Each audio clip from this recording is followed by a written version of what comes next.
اعتبري ده ابو العيال. اول ما يخش تقولي له كلام حلو ازاي؟ الراجل اضعف. الراجل طبعا بكتير. ازاي؟ لان الست دايما بتستحمل حاجات هو استحاله يستحملها، استحاله. ايه رايك في الستات اللي بتزعق مع جوازاتها وبتعمل معاهم مشاكل؟ حرام بصراحه، المفروض تديله حريته شويه، سيبيه ياخد راحته، ما تبقيش كبتاه. الاخت باكينام بتدي دروس دينيه لهدايه الطالبات في الجامعه. ما هو يعني اديله، مش كده حرام. ازاي؟ اصل هو عمره ما هيستحمل اللي انت بتستحمليه. الراجل بيبقى جاي من الشغل تلاقيه تعبان ومخنوق، ايه اللي المفروض يحصل معاه؟ شويه طبق بملح كده وتقعد تحت رجله اللهم ارضى عليكي. عشان حرام. صح. بيخرج يلف عشانها.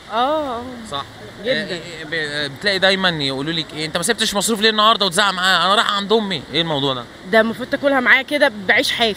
اللهم ارضى عليك يا اختي باكينام. بعيش حاف. اختيارها. اختيارها تستحمله. صح. وهو بالنسبه اللي هو طالع باب الشقه داخل على البيت، تستقبله ازاي؟ يا لهوي ما اقولكيش بقى، صينيه كده بشاميل مع شويه، بص كل حاجه اعمليها له في يوم واحد. لا البنت خبره بصراحه يعني. صح كده. ما تحرموش من حاجه. ايه اكتر حاجه ممكن تضايق الراجل المتجوز؟ انك تقولي له بقى رايح فين وجاي منين وليه قعدت مع صحابك، ما تجيش تقعد معايا ليه؟ طب انت هيئي له الجو. صح. يعني مثلا خليه جاي كده عامليه السيد، خليه يشوف هيفاء وهبي داخله عليه. لا اشرحي لنا دلوقتي الراجل داخل. تعالى يا كابتن تعالى. طبعا زي ما انتم عارفين يا جماعه ان انا عندي مركز صيانه اجهزه منزليه، سخانات وبوتاجازات، وعامل لكم خصم 50% علشان تسخنوا والبوتاجاز بكده هغيره. بنغطي القاهره الكبرى كلها يا جماعه. لايك وشير الفيديو ده. تعالى ما تخافش. تعالى يا محمد سيب بقى. عامل ايه؟ الحمد لله. انت منين؟ من السودان. من السودان. اعتبري ده ابو العيال. اول ما يخش تقولي له كلام حلو ازاي؟ مثلا عشان الامهات والستات تتعلم. انت هتعلميهم على حق. ده اللي عايز. اسمك ايه؟ اسمي طيب. طيب هو طيب. الواد غلبان. الواد غلبان. واقف ليه؟ ارجع ورا شويه. في الشغل دلوقتي طيب طلع البيت، هتقولي له كلام حلو ازاي؟ اكنه ابو العيال. زي يا جماعه زي ابو العيال.